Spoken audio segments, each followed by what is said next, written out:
Shri Guru Shri Juta Padakamalang. Hare Krishna, welcome to our channel, Bhagavad-gita, here it is. Because we have it, Bhagavad-gita as it is, translation and commentary by His Divine Grace A.C. Bhaktivedanta Swami Prabhupada, and my name is Labanka Latika. So we are in the 11th chapter of the Bhagavad-gita, the universal form. And here Krishna is manifesting a specific form. It is his form, it's his energies, but it's not his eternal spiritual form. So in a way he allows Arjuna to see everything being present within him, because everything is resting on Krishna. And I'm starting on text 28 here, so we might read a couple of verses along. Yatha nadinang bahavom bhuvega samudram eva bhimukha dravanti tatha tavami naraloka vira vishanti vaktaranyabhivijvalanti.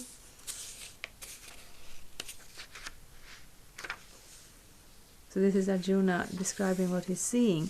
As the many waves of the rivers flow into the ocean, so do all these great warriors enter, blazing into your mouths. So he's describing first he sees the whole universe from Garbhodakashayi Vishnu resting at the bottom of the universe to Brahma situated on the lotus planet at the top of the universe, and everything at the same time. And this is bewildering to Arjuna, because normally we don't have that sort of vision. We have our specific vision, but Krishna can expand that. And here he's seeing all the sons of Dhritarashtra, along with the allied kings and Bhishma, Drona, Karna, are rushing into your fearful mouths, and some are trapped with heads smashed between your teeth. It's a little gruesome, but I will read a few verses till we come to where Krishna responds to this. Yatha pradiptang jivalanang patanga vishanti nashaya samdridhavega tathaiva nashaya vishanti lokas tavapti vaktarani samradhavega. I see all people rushing full speed into your mouths as moth dash to destruction in a blazing fire. Liliya segra samana samantal lokan samagran vadanair jvalabdhi tejobhira purya jagat samagrang bhashastavogra pratapanti Vishnu. O Vishnu, I see you devouring all people from all sides with your flaming mouths, covering all the universes with your effulgence. You are manifest with terrible scorching rays. Text 31. Akyahi meko bhavanugrarupo namostu te devavara prasida vigyatumichami bhavantamadyang nahi pradyanami tatva pravrittim. O Lord of Lords, so fierce of form, please tell me who you are. I offer my obeisances unto you. Please be gracious to me. You are the primeval Lord. I want to know about you, for I do not know what your mission is. So this is overwhelming. Like we're living in this world, we're living in our little lives, and we plan what we need to buy in order to have breakfast on the table, and we look out and see if it's raining or if it's sunny, so what clothes we will wear. And then we look at the world news.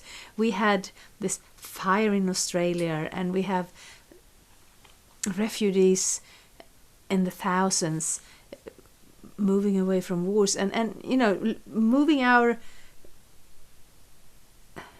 eyes from the small familiar to the bigger. It's a little shocking, and here Krishna is showing you so much more than that. So he has that question, and I'm reading text 32 where Krishna starts to respond.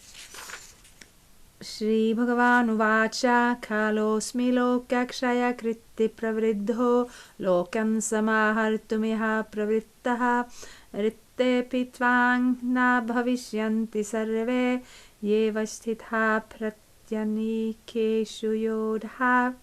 The Supreme Personality of Godhead said, time I am, the great destroyer of the worlds, and I have come here to destroy all people, with the exception of you, the Pandavas, the Arjuna and his brothers.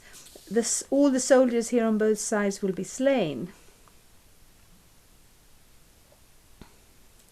Yes, so we like to think that these Indian religions are peaceful and, but it is a war. It's in the middle of it is a war, and outside of the situation of the war, this world is actually only one thing we can be entirely sure of, and it's the fact that everyone dies. So this vision here, it is not that Krishna is running after people and biting their heads off.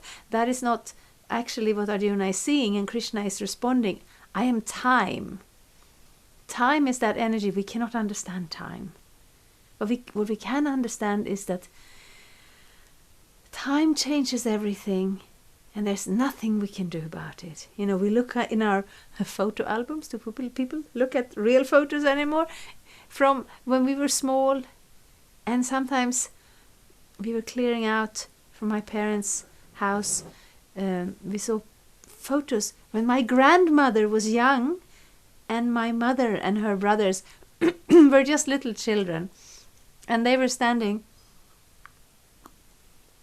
in the garden outside the house my grandfather built for them, and they were so young and hopeful and looking at the world with fresh eyes. And my grandmother, I don't remember her as young. When I was born she was already 50, but she has been young. My mother has been a little child. My children have been very small. And how life goes on, it's very interesting. But at the same time, implied in all this life is also death. There's nothing we can do about it. So when Krishna shows this form, how everyone is annihilated here, it looks a little gruesome, but it's just a condensed vision of what we already know is real, the fact that everybody dies. And now this situation of the battlefield is very special, because here it's not just old age that is waiting for us at the end of a long journey, but there's a big show of strength, there's a big clash from different desires, different karmas, different activities. And Krishna is present because he does that. He comes to this world to protect his devotees, to handle the miscreant, and to establish dharma, so that we shall have access to life, spiritual life, so that we shall be able to lift above this pure materialism, where it's all about my body, my senses, my desires. But what are we? What are we really? So this battlefield is there because Krishna wanted to establish society in such a way that people have shelter. We have read it before. We have read so many pages and chapters and texts and purports here. But the king or the ruling class in society, they have one duty. They have the duty to protect their citizens. And protecting them, it means many things, of course. It means creating a society that is peaceful enough that people don't have to live in constant anxiety. It means protecting the animals also, because they're also praja, they're also born in the country. We cannot have try to have a peaceful, blossoming society for the people while we're creating factory killing of the animals. We just stick them in a slaughterhouse and wholesale conveyor belt murders taking place, and we think that is not going to affect us. So that is the other level of protection. That is dharma. That is the knowledge of how to live life in such a way that we are not destroying our existence, and in such a way that we can move in the direction of spiritual realization, self-realization, God-realization. That is the king's duty. The king may not have all that knowledge, but their duty is to create that sort of structure and to protect and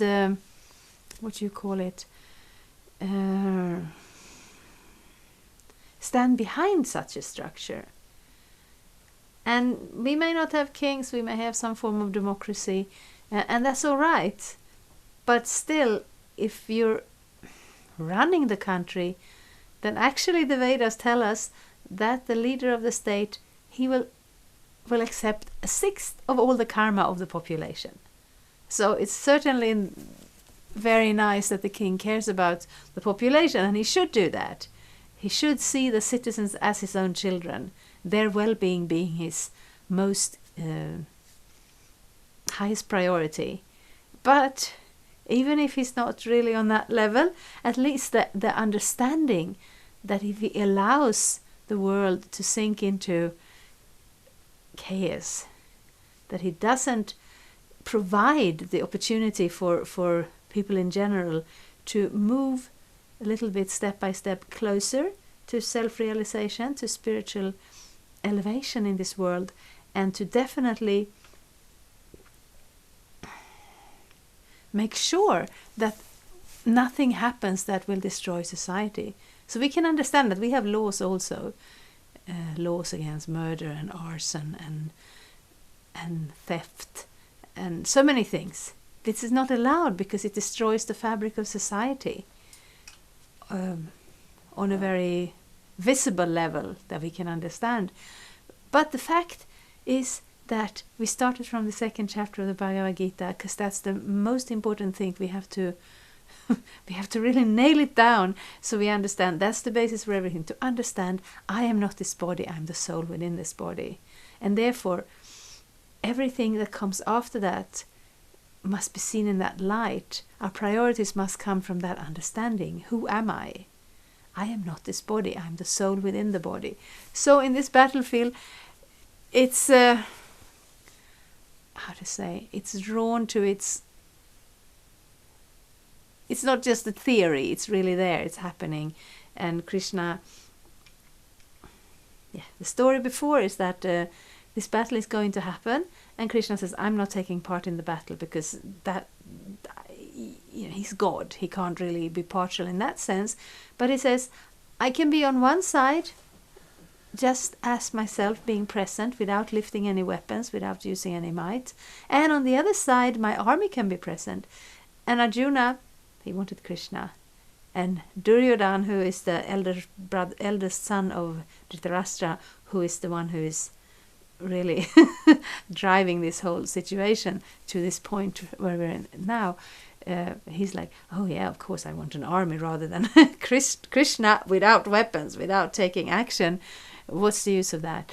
But actually Krishna's presence is so much more important, and the attitude of the persons who are turning their lives to service to God, and thus service to everyone, because everyone is a part of God. It's a little mysterious, and it sounds sometimes a little naive, but we have those examples, and examples don't prove anything, but they give us an understanding.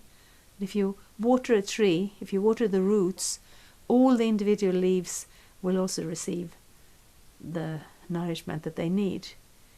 If you put food in your mouth, and so you can digest it with your stomach, all the parts of the body will benefit from that nourishment. So in the same way, if we turn our love and service to God, everybody, because everybody is a part of God, they will also be benefited, and the world will function. Now we see how things are breaking down, and we are trying to find the cause, and we're trying to correct all the errors.